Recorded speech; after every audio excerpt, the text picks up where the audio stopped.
Good morning, good morning, good morning, good morning, good morning.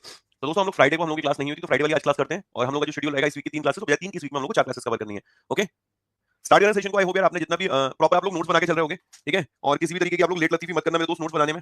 काफी सारे aspirant मेरे को बार-बार कॉल कर रहे हैं कि सर फाइनेंशियल अवेयरनेस के नोट्स कैसे बनाएं, तो एक नोटबुक खरीदो मेरे भाई, एक पेन खरीदो और फिर लिखना स्टार्ट कर दो। जो एग्जांपल मैं देता हूं कोशिश करो एग्जांपल को भी प्लीज नोट किया करें डायग्राम के थ्रू बनाने की, जिससे कि आपको बाद में जब भी स्टोरी मतलब भूल जाओ तो वो डायग्राम देख के आपको याद आ जाए और कांसेप्ट आपके लिए इजी हो जाए। ओके, और एक चीज मैं कहूंगा कि अगर मैं जानता हूं यार तुम लोग मेहनत से भागते हो और हर कोई मेहनत से भागता है, बट यार दोस्त अगर थोड़ा भी अगर मेहनत कर लेंगे हम लोग तो बहुत आगे तक हम लोग चले जाएंगे। कैसे आगे तक चले जाएंगे? ये फाइनेंशियल अवेयरनेस ना, इसके लिए प्रॉपर नोट्स बनाओ। प्रॉपर नोट्स बनाओ, अपनी नोटबुक लो, उसमें सच में एक टॉपिक को रिटन में लिखो। उसका फायदा बता रहा हूं, आज आप लोग अप्रैल में बैठे हो, अप्रैल में जून जुलाई तक आपको नोट्स बनाने हैं। मैं करंट अफेयर्स के लिए कभी नहीं कहता नोट्स बनाने के लिए, बहुत रेयर ही कहूंगा मैं, लेकिन मैं हमेशा इसके लिए कहता हूं फाइनेंशियल अवेयरनेस के लिए नोट्स बनाओ। ठीक है, बात समझ में आ रही है? सर आपने 100 नोट्स क्यों नहीं किए? बेटा एनिवर्सरी थी, 3 दिन से मैं ऑफ पे था, ठीक है। अब मैं आ चुका हूं, वापसी कर लिया मैंने मेरे दोस्त, तुम्हारा भाई वापस आ चुका है, तुम्हारे 100 नोट्स मिल जाएंगे, ठीक है। जिन सेशन की पीडीएफ नहीं लगी वो पीडीएफ लग जाएगी। तो पहली बार यार मेरे दोस्त अपने लिए 2-3 दिन का समय निकाला था, तो उसके लिए उसकी वजह से तुम्हारा थोड़ा सा शेड्यूल मिसमैच हुआ होगा, बट आज तक की बात है, आज शाम तक आपको मिल जाएंगे सब। स्वामित्व स्कीम हम लोग का हो गया था, स्टैंड अप इंडिया स्कीम भी हम लोग का डन हो गया था। ओके, इसके बाद हम लोगों ने इलेक्ट्रल बॉन्ड स्कीम, ये भी हम लोग का डन हो गया था मेरे दोस्त, इलेक्ट्रल बॉन्ड। पोषण अभियान से शुरू करते हैं। ओके, पोषण अभियान फटाफट पढ़िए इसको मेरे दोस्त। करंट अफेयर्स यहीं पर होगा, वॉरियर प्रो में होगा मेरे दोस्त।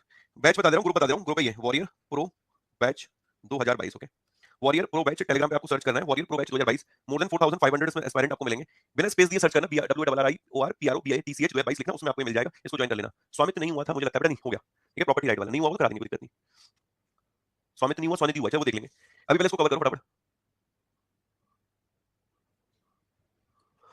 पढ़ लो, ये 100 के शाम तक मिल जाएगी। नहीं हुआ है, नहीं हुआ तो भी कर लेंगे बेटा। ओके डन, आगे देखिए।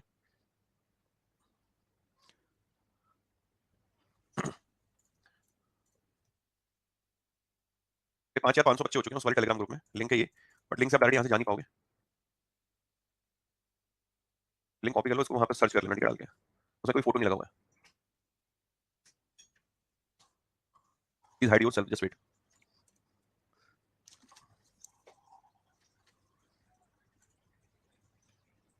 पूरी आप थके हुए हो बेटा, 10 घंटे का ड्राइव था, 10 से 12 घंटे का। उसके बाद रात को मैं 2 से 2:30 बजे के लमसम पहुंचा हूँ, पीपीटी भी रेडी करी है मैंने, ठीक है। तो भाई थकान तो है, बट कोई दिक्कत नहीं, आपको कंटेंट वाइज किसी तरीके की थकान नहीं लगेगी। बस होता चले तो मुझे डन बताते चलना, ठीक है। ये हिंदी वाले बच्चों एक बार देख लें।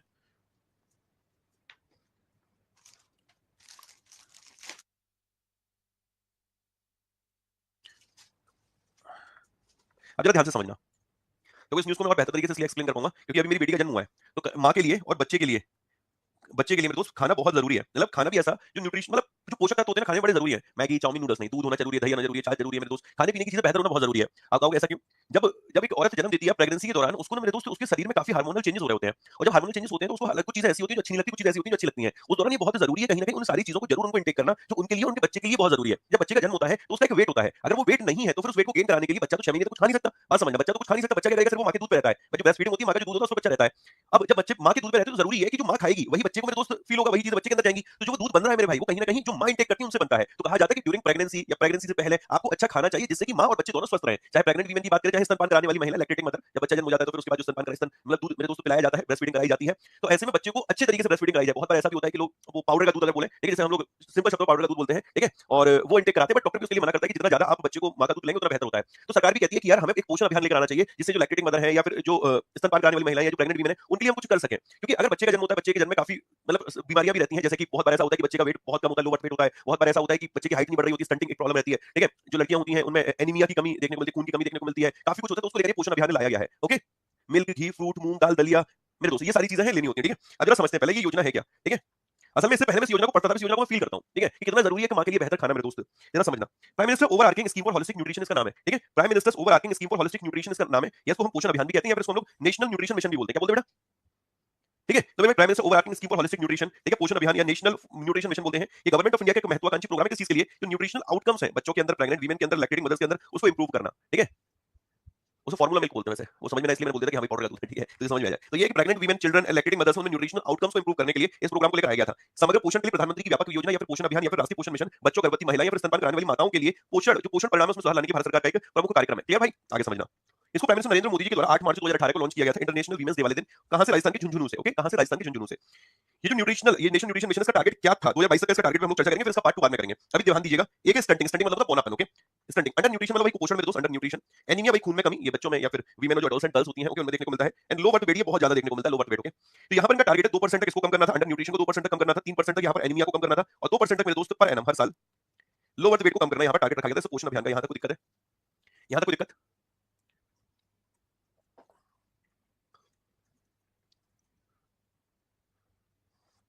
No sir, all okay, okay, good, nice. Low birth weight हो रहा है बेटा, लो बर्थ रेट नहीं, लो बर्थ वेट। जब आपकी शादी रहेगी, आपके बेबी होगा, तो बहुत सारे चैलेंजेस होते हैं, आपको बहुत ज्यादा ध्यान रखने की जरूरत होती है, और उसमें एक बेबी का वेट बहुत इंपॉर्टेंट रोल प्ले करता है मेरे भाई। और कहीं ना कहीं वेट अगर प्रॉपर गेन हो रहा है तो उसके लिए जरूरी है, कहीं करना है तो उसके लिए जरूरी होता है माँ को बेहतर तरीके से खाना, ठीक है। तो ये स्टंटिंग और ये under nutrition, anaemia and low birth wait, ये हर साल टारगेट था, इतना इतना परसेंट कम करके यहाँ पर टारगेट रखा था। बट इन्होंने एक चीज यहाँ पर जो बोली वो है स्टंटिंग। स्टंटिंग के केस में इनका ये कहना था कि जो नेशनल फैमिली हेल्थ सर्वे, अब तो अपडेटेड आ चुका है, जो 4 है, नेशनल फैमिली हेल्थ सर्वे 4 के अकॉर्डिंग 2016 में स्टंटिंग वाज 38.4%, ओके, स्टंटिंग कितना 38.4%, और 2022 का लक्ष्य था कि इसको 25% पे लाना है। अभी कितना हुआ कितना नहीं हुआ, ये अपडेटेड डेटा हम आगे डिस्कस करेंगे बाद में, ठीक है, जैसे हमारे पास अवेलेबल होगा। बट राइट नाउ हमें समझना है कि नेशनल फैमिली हेल्थ सर्वे 4 के अकॉर्डिंग स्टंटिंग 38.4% का मेरे को 2016 में, और 2022 में स्टंटिंग इसका टारगेट था 25% तक लाना है। इसको नाम दिया गया था मिशन 2025, ओके, ये mission 25 by 2022, mission 25 by 2022, clear है, डन। स्टंटिंग क्या होता है बेटा, बोला अपन हिंदी में देख लो। स्टंटिंग लंबाई कम बढ़ने की समस्या, ओके, कुपोषण, एनीमिया, छोटे बच्चों, महिला, किशोर लड़कियों के बीच जन्म के समय बच्चों का वजन कम होने संबंधी समस्याओं को क्रमशः 2%, 2%, 3%, 2% प्रति वर्ष कम करना यहाँ पर लक्ष्य रखा गया था, ओके। ये जो टास्क है इसके इंप्लीमेंटेशन का पोषण अभियान के, ये किया जाता है technical support unit establish at NITI Aayog. तरीके से नीति आयोग इसके एस्टैब्लिशमेंट का काम कर रहा है। नीति आयोग के तहत जो टेक्निकल सपोर्ट यूनिट है, जो ये टेक्निकल सपोर्ट यूनिट है मेरे दोस्त, वो इसके एस्टैब्लिशमेंट का काम कर रही है। The task of implementation of पोषण अभियान is carried out through the technical support unit establish at the NITI Aayog, clear है भाई। 2022 तो निकल गया, तो इतनी देर से मैं क्या बोल रहा हूँ कि अपडेटेड डेटा जैसे अवेलेबल होगा वो मैं डिस्कस करूंगा, एक बार समझ नहीं आया फिर बोल दूं मेरे भाई निकल गया, तो मुझे भी पता है 22 निकल गया, तभी तो मैं बोल रहा हूँ कि अपडेटेड डेटा हम लोग डिस्कस करेंगे इस पे। बट हमें यार बेसिक्स तो पढ़ना पड़ेगा ना, पोषण अभियान क्या था, कब शुरू किया गया, पोषण अभियान में क्या क्या चीजें टारगेट में रखी गई थी, ओके। अब इसके बाद जो नेक्स्ट टाइम आएगा उससे ये क्लियर हो जाएगा कि अच्छा 2022 तक का ये था। राइट नाउ हम यहाँ पर बात करें आगे की, क्लियर, चलो मजा आ गया, समझ में आ गया, आगे बढ़ते हैं। इसको पढ़ेगा स्वामित्व स्कीम को, सर पूरा दिख नहीं रहा है। अच्छा मैंने बोला तो था मेरे दोस्त की मैं पहले पढ़ा चुका हूँ, मतलब पहले दिखा चुका हूँ, तो लास्ट ये पेज देख लो एक बार।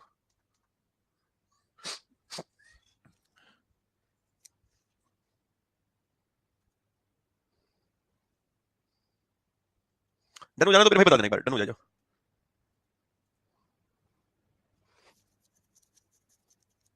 डन, डन, आगे बढ़ते हैं। आप में से कितने ऐसे लोग हैं जो गांव से, मेरे दोस्त, आप में से कितने ऐसे लोग हैं जो गांव से बिलोंग करते हैं? मुझे लास्ट लाइन समझ में नहीं आई। अंजलि किसी ने किसी चीज के इंप्लीमेंटेशन का काम कोई ना कोई तो कर रहा है ना, कोई विभाग, कोई मंत्रालय, तो इसी के तहत यहाँ पर नीति आयोग इसके इंप्लीमेंटेशन का काम कर रहा है, जो उसकी यूनिट है टेक्निकल सपोर्ट यूनिट, ठीक है, वो यहाँ पर कर रही है। परसेंटेज वाला ये कि इतने इतने प्रतिशत तक हर साल कम करना है, इतने इतने प्रतिशत तक हर साल कम करना है, 2%, 2%, 3%, 2%, ओके। सर ऑलमोस्ट ऑल हर कोई गांव से बिलोंग करता होगा। आप में से कितने ऐसे लोग हैं अपने माता पिता से पूछना कि उनके पास जो प्रॉपर्टी है उसके उनके पास राइट है, जहां पर आपका घर बना हुआ होगा, जो आपका मेरे दोस्त मकान बना हुआ होगा, उसके राइट आपके पास है कि नहीं है? तो आप में से काफी लोगों के माता पिता कहेंगे नहीं बेटा ऐसा तो कुछ है नहीं, हमारे पास ये तो पुराने टाइम में तो हम ऐसे ही कर लेते थे, ठीक है, ऐसा कोई होता नहीं था। समझ रहे नहीं समझ रहे मेरे दोस्त? ऐसा होता था नहीं होता था, या बादल बना दिए मेरे दोस्त, पुराने टाइम में हम लोग ऐसे तो घर बनाते थे अपना, ठीक है, यहाँ पे घर हो गया। Yes sir, yes sir. तो अब इसके प्रॉपर्टी राइट दिए जा रहे हैं, प्रॉपर्टी राइट सरकार कह रही है कि भाई जिसकी जो प्रॉपर्टी है ना उसका वो सर्वे करा रही है और उसको उस प्रॉपर्टी को राइट दे रही है। स्कीम का नाम है स्वामित्व स्कीम। स्वामित्व स्कीम के तहत क्या होगा, प्रॉपर्टी राइट दी जा रहा है, ओके, प्रॉपर्टी राइट। स्वामित्व की फुल फॉर्म होती है survey of villages mapping with improvised technology in village area, okay, survey of villages mapping with improvised technology in village area, okay, survey of villages mapping with improvised technology in village area, ये स्वामित्व की full form बनेगी। इसको मेरे दोस्त national पंचायती राज day यानी 24 अप्रैल 2021 को इसको लॉन्च किया गया था, ओके। इस स्कीम का उद्देश्य क्या है, प्रॉपर्टी वैलिडेशन सॉल्यूशन प्रोवाइड करना रूरल इंडिया के लिए, ओके, प्रॉपर्टी वैलिडेशन सॉल्यूशन की ये प्रॉपर्टी आपकी है, फाइन। इसके तहत 6.62 लाख विलेजेस हैं, इनको पूरे देश में कवर किया है ना, 2021 से लेकर 2025 तक। ये टाइम बड़ा इंपॉर्टेंट बनता है, कब से कब तक, 2021 से लेकर 2025 तक 6.62 लाख विलेजेस होंगे फ्रॉम 2021 2025, इनको यहाँ पर कवर किया जाएगा। इसको लेकर जो नोडल मिनिस्ट्री है वो है मिनिस्ट्री ऑफ पंचायती राज, जबकि इसके इंप्लीमेंटेशन का काम कौन देख रहा है, सर्वे ऑफ इंडिया। अगर ऑप्शन में सर्वे ऑफ इंडिया नहीं मिलता तो हो सकता है मंत्रालय मिले आपको, okay, ministry of Panchayati Raj, तो आपको वो टिक करके आना है, ठीक है। सर्वे ऑफ इंडिया में टेक्नोलॉजी इंप्लीमेंटेशन एजेंसी है, एक बार हिंदी में देख लो। Sir in Andhra it is a Bhu survey and work in pilot village, okay. Sir notes बनाने चाहिए, पीडीएफ से रिवाइज करें। मैं फिर बोलूंगा फाइनेंशियल अवेयरनेस के लिए नोट्स बनाओ, नोट्स बनाओ, नोट्स बनाओ, नोट्स बनाओ, ठीक है। जितने भी बच्चे जिनका सिलेक्शन हुआ है, जिन्होंने इंटरव्यू दिया है, वो मेरे से जब मिलने आए मेरे भाई, फाइनल सिलेक्शन होने के बाद या फिर ड्यूरिंग इंटरव्यू उन्होंने दिखाया कि उन्होंने प्रॉपर नोटबुक बना रखी है। ये कॉन्सेप्चुअल चीजें हैं दोस्त, लिखने से याद होंगी, ओके। करंट अफेयर्स 6 महीने बाद पुराना हो जाएगा, बट 1 साल 2 साल 3 साल बाद भी वही स्कीम काम की आने वाली है, ओके। चलो आगे बढ़ते हैं। स्टैंड अप इंडिया स्कीम हो गया था, इलेक्ट्रॉल बॉन्ड हो गया था अपना, ठीक है, साइलेंट फीचर हो गए थे इसके, पोषण अभियान डन हो गया अभी। प्रधानमंत्री मत्स्य संपदा योजना हो गया था, पीएम स्वनिधि योजना भी हम लोग का डन था, प्रधानमंत्री वय वंदना योजना भी डन था, ओके। अब सब सुकून मिल रहा होगा ना, इस तरह सब कुछ हम पढ़ लिए, पता भी नहीं चला। प्रधानमंत्री मुद्रा योजना भी डन हो गया, मुद्रा योजना हुआ था नहीं हुआ था, मुद्रा हो गया था ना, रिफाइनेंस एजेंसी करके मैंने एक्सप्लेन किया था। साइलेंट फीचर्स नहीं हो बेटा, हो गए थे, साइलेंटली करा दिए थे मैंने, ठीक है, वो सुनाई नहीं दी होंगे, साइलेंटली करा दिए थे, यस डन। प्रधानमंत्री किसान सम्मान निधि योजना हो गया था, अब आ जाओ प्रधानमंत्री श्रम योगी मानधन योजना, इसको पढ़ते हैं, तसल्ली से पढ़िएगा फिर मैं एक्सप्लेन करूंगा। मतलब से सब पता नहीं हुआ था नहीं हुआ था बेटा, ठीक है, कोई दिक्कत नहीं, मैं नहीं करा रहा, पढ़ो पहले से प्रधानमंत्री श्रम योगी मानधन योजना, कहानी क्लास देख लेना।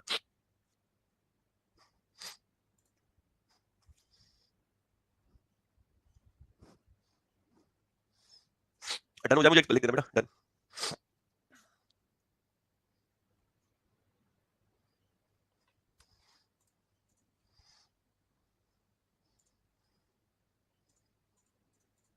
डन। हरे रामा, ये देखो,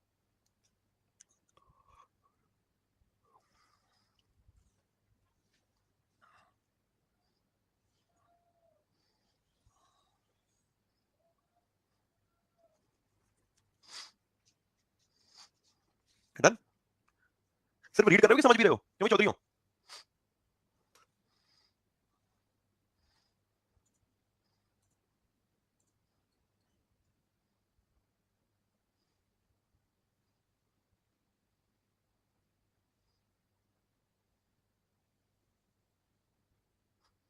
बड़ी मुश्किल से पढ़ पा रहे हो इंग्लिश में। लो, स्कीम्स आर गुड और बैड? गुड यार, नाइस क्वेश्चन। आप मुझे बताओ गवर्नमेंट जॉब इज गुड और बैड, देन फिर मैं इसका आंसर दूंगा।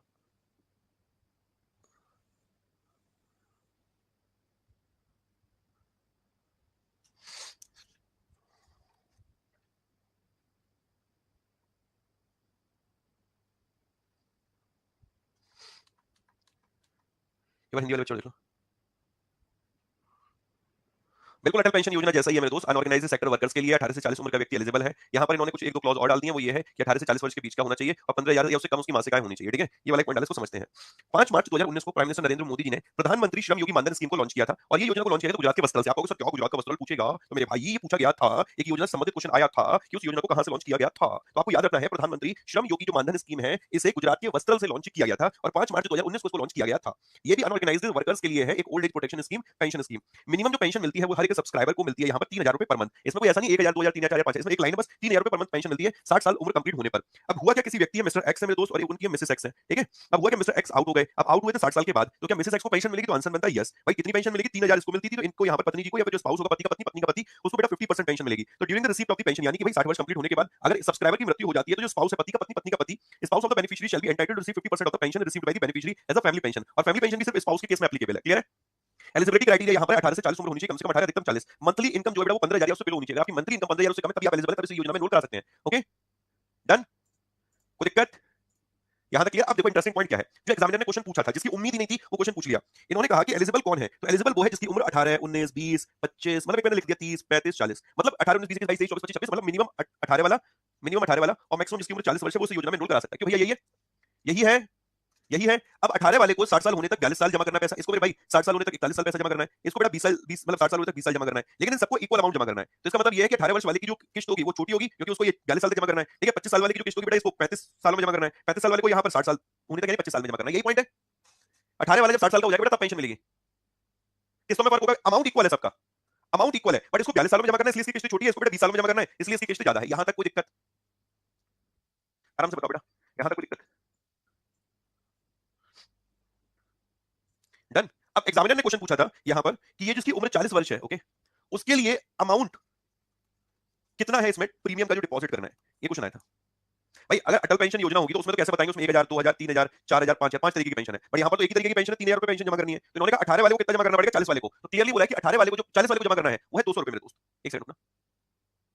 टोटल जो पेंशन है वो 400 रुपए है, जिसमें आधा सरकार दे रही है, सेंट्रल गवर्नमेंट 200 रुपए, और 200 रुपए यहाँ पर जो पेंशनर होगा मेरे दोस्त, जो मेंबर होगा वो यहाँ पर कंट्रीब्यूट करेगा, ठीक है। और जो व्यक्ति जिसकी उम्र 18 वर्ष है उसका कंट्रीब्यूशन बनता है यहाँ पर 110 रुपए, ठीक है, 110 रुपए। इसमें 55 सरकार दे रही है, 55 उस बंदे को कंट्रीब्यूट करना है। कोई दिक्कत यहाँ तक? आराम से बताइए मेरे भाई, कोई दिक्कत? 200 रुपए पर मंथ।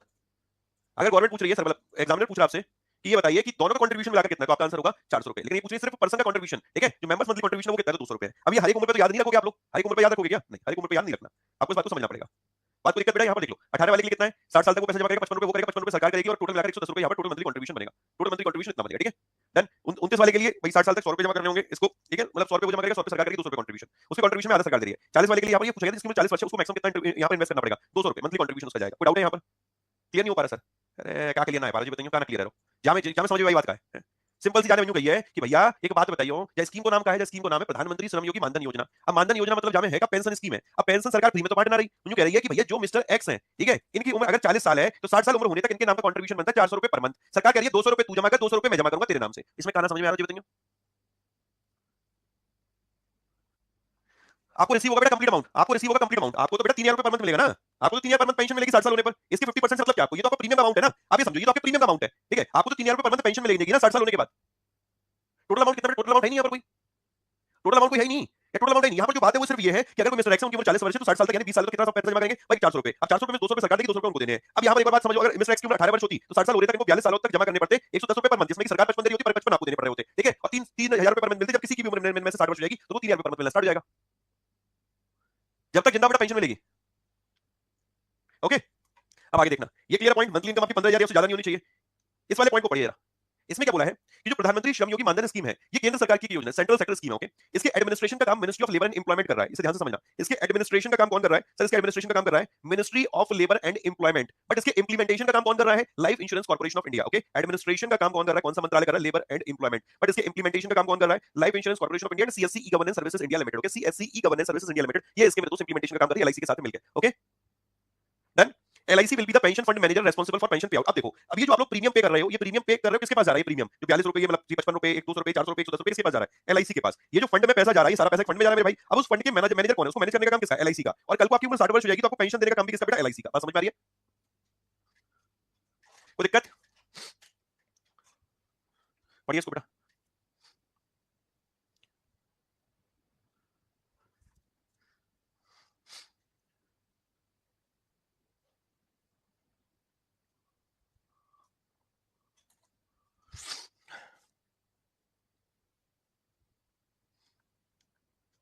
ये लिखा है LIC, LIC will be the pension fund manager and responsible for the pension pay out. Amount collected under the Pradhan Mantri Shram Yogi Maandhan Yojana pension scheme shall be invested as per the investment pattern specified by the government of India. का मतलब क्या है? आप bank में पैसा deposit करते हैं, आप में से सभी लोग बैंक में पैसा डिपॉजिट करते होंगे, हाँ या ना? मेरे भाई बैंक में पैसा डिपॉजिट करते होंगे, यस और नो? करते हो। अब आप जो बैंक में पैसा रखते हो तो बैंक क्या करता है? उसको कहीं ना कहीं इन्वेस्ट करता होगा, कहीं ना कहीं उसका इन्वेस्टमेंट करता होगा, ठीक है? बैंक में उससे रिटर्न कमाता है, फिर वो आपको भी पैसे देता है, इसी तरीके से काम करता है। तो यहाँ पर कहा जा रहा है कि जो पैसा आप एलआईसी को दे रहे हो उसको इन्वेस्ट किया जाएगा as per the central government plan, लिखा है ना? गवर्नमेंट ऑफ इंडिया ने जो पैटर्न इन्वेस्ट स्पेसिफाई किया इन्वेस्टमेंट पैटर्न, उस इन्वेस्टमेंट पैटर्न के अकॉर्डिंग ये जो प्रधानमंत्री श्रम योगी मानधन योजना पेंशन स्कीम है, अमाउंट कलेक्ट हो रहा है उसको इन्वेस्ट किया जाएगा। तो इसका दिमाग लगाने की जरूरत नहीं है, ठीक है? नोडल मिनिस्ट्री कौन है बेटा? देख लेना, यहाँ पर क्लियरली लिखा हुआ है। एडमिनिस्ट्रेशन का काम कौन कर रहा है? ये श्रम, ये लेबर एंड एम्प्लॉयमेंट मिनिस्ट्री, लिखा है ना? Ministry of labour and employment. Next. अब यार दिमाग में सवाल आना चाहिए कि अगर व्यक्ति 60 वर्ष से पहले से विड्रॉ करना चाहता है तो कर सकता है? आंसर बनता है यस, ठीक है? उस केस में क्या क्या पॉइंट है वो समझ लेते हैं, जरा ध्यान से देखना बेटा। जब तक जिंदा तब तक पेंशन मिल रही है, तो देखना इस योजना को। कोई व्यक्ति बिफोर 60 एज अगर विड्रॉ करना चाहता है, उस केस में क्या है? उस केस में दो चीजें हैं। अगर विद इन 10 ईयर है योजना लेने के, या फिर आफ्टर 10 ईयर और मोर, ओके? ठीक है?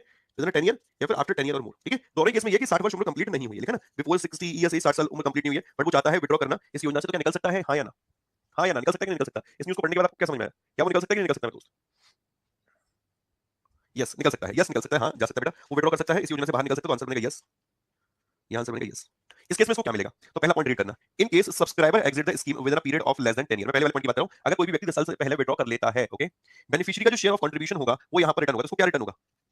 इसको क्या रिटर्न होगा? इसका कंट्रीब्यूशन जो यहां पर क्लियरली लिखा है, जो बेनिफिशियरी होगा, जिस व्यक्ति ने इस योजना में एनरोल कराया होगा, ठीक है, बेनिफिशियरी, उसका कंट्रीब्यूशन उसको मिलेगा।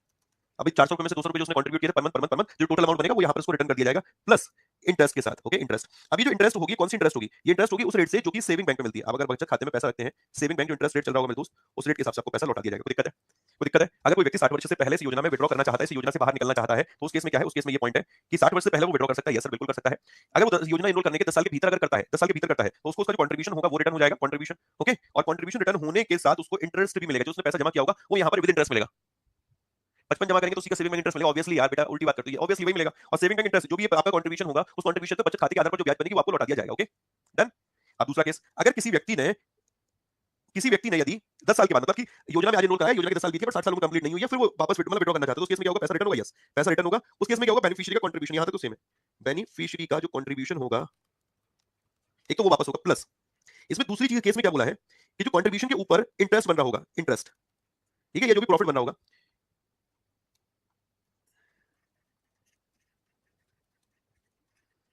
एक तो ये बोल दिया कि सेविंग बैंक इंटरेस्ट रेट होगा, या दूसरा ये भी तो हुआ होगा कि जब ये पैसा दिया गया था तो ये पैसा किसके पास गया था? पैसा, ये पैसा मेरे दोस्त किसके पास गया था? जब आप अपना प्रीमियम का अमाउंट पे कर रहे थे तो प्रीमियम का अमाउंट किसके पास गया था? वो प्रीमियम का अमाउंट किसके पास गया था दोस्त? एलआईसी के पास। यस गुड, एलआईसी के पास। एलआईसी ने वो पैसा कहीं ना कहीं इन्वेस्ट किया था, यही तो हम लोगों ने पढ़ा था कि the amount collected under the Pradhan Mantri Shram Yogi Maandhan pension scheme shall be invested as per the investment pattern specified government of India, okay? Government of India ने जो भी इन्वेस्टमेंट पैटर्न स्पेसिफाई किया होगा उसके आधार पर पैसा इन्वेस्ट होगा और उसके ऊपर रिटर्न कमाएगा एलआईसी, यही तो होगा बेटा, सरकार को उसका फायदा होगा। तो देखना, पहला पॉइंट तो मैंने लिखा कि अगर कोई व्यक्ति रिटर्न करना चाहता है इस योजना से तो क्या वो रिटर्न कर सकता है, लेकिन उसका मेरे योजना का समय बेटा 10 साल बीत गया होगा तब जाकर, या 10 साल नहीं बीता होगा तब भी रिटर्न कर सकता है। 10 साल से कम होगा तो उसका जो कंट्रीब्यूशन होगा विद सेविंग बैंक इंटरेस्ट के आधार पर उसको कैलकुलेट होकर मिल जाएगा। बट अगर 10 साल के बाद उसने रिटर्न करना है तो सेविंग बैंक के आधार पर जो इंटरेस्ट रेट बनेगा, प्लस जो interest interest earned by fund, fund में जो इंटरेस्ट अर्न की गई है, जो एलआईसी ने पैसा इन्वेस्ट किया उससे जो इंटरेस्ट अर्न की गई है, ओके, जो अमाउंट अर्न किया गया है, इन दोनों में जो हायर होगा, इन दोनों में जो हायर होगा वो बेटा यहां पर लौटा दिया जाएगा, विच एवर इज हायर। मतलब बेनिफिशियरी का कंट्रीब्यूशन तो मिलेगा, बाकी इन दोनों में जो हायर पार्ट होगा, हायर पार्ट या तो सेविंग बैंक के आधार पर जो इंटरेस्ट रेट बनना होगा, या फिर मेरे दोस्त जो फंड ने इंटरेस्ट अर्न की होगी उनमें जो भी हाई अमाउंट होगा वो विद कंट्रीब्यूशन वापस हो जाएगा। कोई दिक्कत? समझ में आया? ये पॉइंट समझ में नहीं आया तो बेटा पहले पहला और दूसरी लाइन को पढ़ ले, डायग्राम को देख ले, अगर फिर भी भेजे में सेट ना हो फिर मैं बता दूंगा।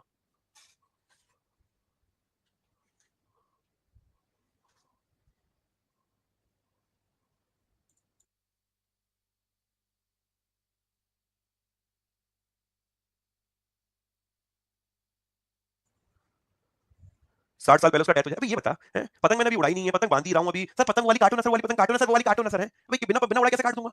अभी मैं किस पे चल रहा हूं? 60 साल से नीचे चलो सर, 60 साल के बाद इतनी जल्दी अगर मैं बोल नहीं सकता हूं, इतनी जल्दी ना बेटा, तो यहां पे तीसरा चौथा पॉइंट पढ़ ले आराम से, ठीक है? पढ़ ले बेटा, हैं? नहीं सर 60 साल के बाद क्या होगा सर, पहले वो बताओ ना सर, बाद में बताना सर ये वाला। ये वाला समझ में आ गया? नहीं रुक जा, डट जा यार। मैं एक ही मैसेज पढ़ा जा रहा हूं, 60 साल के बाद, 60 साल के बाद, 60 साल के बाद, 60 साल के बाद, 60 साल के बाद। अरे भाई रुक जा, 60 साल से पहले अगर डेथ हो गई या कुछ भी हो गया, उसमें तीसरा चौथा पॉइंट लिखा तो पढ़ लो यार। सिंपल सी लाइन है, क्लियरली लिखा है, कोई भी व्यक्ति अगर इस योजना में एनरोल कराता है और उस व्यक्ति का मन नहीं कर रहा, अगर वो कह रहा भैया मुझे इस योजना से बाहर आना है, अगर 10 साल का समय नहीं हुआ योजना में एनरोल कराए, तो फिर उसका जो कंट्रीब्यूशन होगा और इंटरेस्ट रेट बैंक के आधार पर, सेविंग बैंक अकाउंट के आधार पर जो बनेगा, अमाउंट इन्वेस्टेड, अमाउंट कंट्रीब्यूटेड जो उसका रहेगा, प्लस जो ब्याज उस अमाउंट पर कंट्रीब्यूशन पे बनेगी, वो इसको लौटा दी जाएगी। पॉइंट नंबर 1, कोई व्यक्ति अगर योजना में एनरोल कराए हुए 10 साल से ज्यादा का समय हो चुका है, लेकिन अभी 60 वर्ष उसकी उम्र कंप्लीट नहीं हुई है, तब उस केस में कंट्रीब्यूशन और सेविंग बैंक इंटरेस्ट ये तो लौटाया जा रहा है, बट सेविंग बैंक इंटरेस्ट में एक पॉइंट डाल दिया, कंट्रीब्यूशन तो वापस करो, बट जो इंटरेस्ट होगी या तो बैंक के आधार पर इंटरेस्ट या तो फंड के आधार पर इंटरेस्ट, जो दोनों में ज्यादा होगी बेटा उस अमाउंट को उसको दे दिया जाएगा। ठीक है, बात समझ में आ गई? क्लियर? मिल गई तसल्ली? कितना मिलेगा फिर सर? पापा जो हम स्कीम मैनेज कर रहे हैं ना, एलआईसी वाली जो है, जो आई है प्रधानमंत्री श्रमयोगी मानधन योजना, पापा इसमें बताना अगर 60 साल से पहले कोई मतलब अगर एग्जिट करना चाह रहा है और 10 साल का नहीं हुआ, उसमें कितनी बनेगी? मम्मी से पूछ के 60 साल बाद का वो 10 साल बाद कैलकुलेट करके बताओ, ठीक है? बताना जरा फटाफट से, मैं इंतजार कर रहा हूं कितना मिलेगा। और भाई मैं कैसे इंटरेस्ट बताऊंगा, क्या चल रही है फंड में कैलकुलेट करके। पापा मम्मी बता रहे थोड़ी देर में रुक जाओ, ठीक है? उन्होंने मेरे काम पे लगा दिया है। इतना समझ में आ गया? उल जलूल सवाल करने हैं। अरे जो काम के उन पे दिमाग नहीं लगा रहे। एपीवाई था फिर क्यों ये स्कीम लेकर आए ओवरलैपिंग, ये मैं भी पूछना चाहता हूं उनसे, बताते नहीं है था फिर क्यों लेकर आए मेरे भाई। Done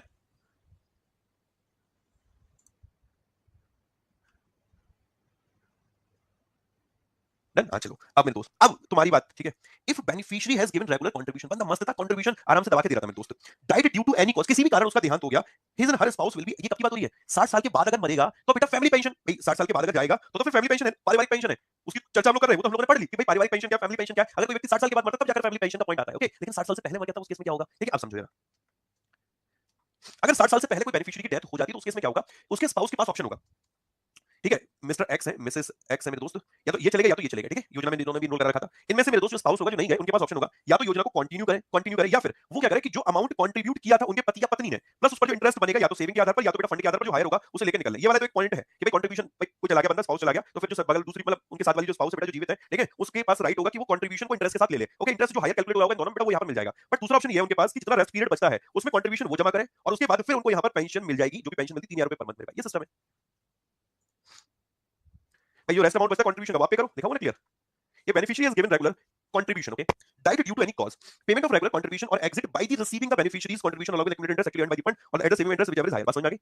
If beneficiary has given regular contribution, died due to any cause, his and her spouse will be entitled to continue the scheme। उसके पास राइट है कि भाई वो स्कीम को कंटिन्यू कर सकती है, ओके? जो भी अमाउंट बचा है रेस्ट वो पे करके subsequently by payment of regular contribution और exit, या फिर exit कर सकती है by receiving beneficiary contribution, जो beneficiary का contribution था उसी में रिसीव करके इस योजना से exit कर सकती है। इस पर इंटरेस्ट वो होगा जो हायर होगा, या तो सेविंग बैंक इंटरेस्ट रेट के आधार पर या तो फंड के आधार पर, ओके?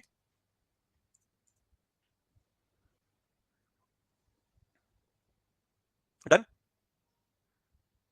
क्लियर? इसको पढ़ लो एक बार, मैं हाइड हो जाऊं। अगर दोनों की डेथ हो गई after the death of the subscriber, अगर दोनों की ही डेथ हो गई, पति और पत्नी की भी हो गई, okay, entire corpus will be credited back to the fund, fund में पैसा चला जाएगा वापस पूरा, ठीक है? अगर दोनों की डेथ हो गई, या तो स्पाउस की भी डेथ हो गई या फिर सब्सक्राइबर की भी डेथ हो गई, सारा का सारा पैसा सरकार का, सारा का सारा पैसा सरकार है, ठीक है? हो सकता है बेटा कल हम लोग क्लास करें, कल नहीं हुई तो थर्सडे को क्लास होगी, ठीक है? गवर्नमेंट स्कीम की हमारी तीसरी या चौथी तीसरी क्लास आई थिंक सो, ठीक है? हमारी चौथी और पांचवी क्लास है, कल या तो परसों होगी, परसों तो वेंसडे आई है, बट मेरे भाई थर्सडे को होगी, ओके? आई नो इस स्कीम में काफी डाउट आएंगे आज, तो मैं मेरे भाई हर हालत में मैंने वॉरियर प्रो जो टेलीग्राम ग्रुप बना रखा है उसमें मैं आप लोगों के साथ शेयर कर दूंगा, ठीक है?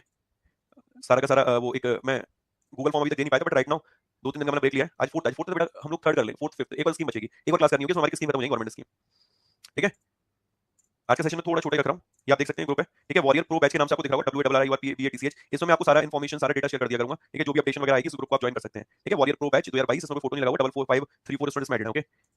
बाकी आप मेरा नंबर लिख सकते हो 8126580408, 8126580408, उस पर मुझे व्हाट्सएप भी कर सकते हो, 3 दिन से मैंने बिल्कुल डिटैच रहा हूं, ठीक है? बट मंडे ऑनवर्ड्स में आप पूरा लिंक करूंगा, ठीक है? डन। सर मैरिज एनिवर्सरी पर कहाँ घूमने गए थे यार? बहुत बढ़िया जगह है, एक जगह मेरे दोस्त उदयपुर में लेक पैलेस, बिल्कुल पानी के बीचों बीच वो पैलेस बना हुआ है, और बस मन नहीं कर रहा था वहां से वापस आने का। मैं अगर लैपटॉप लेके गया होता, मतलब लैपटॉप लेके गया था, अगर पेंटा वगैरह लेकर गया होता ना, तो मैं एक आध दिन रुक के वहीं से क्लास लेता, ठीक है? बट मैं पेंटा नहीं लेके गया था, इस वजह से मेरे को जल्दी आना पड़ा। तुम लोग का प्यार मुझे खींच लाया, ठीक है? बीवी का प्यार उदयपुर ले गया था, हमारा प्यार मेरे को गुड़गांव खींच लाया वापस। तो हम लोग कल मुलाकात करते हैं, या तो फिर कल के बाद हम लोग मुलाकात करेंगे मेरे भाई। बुध को तो होगी हमारी क्लास, बुध बस 3 दिन रख लेंगे, ठीक है? चलो।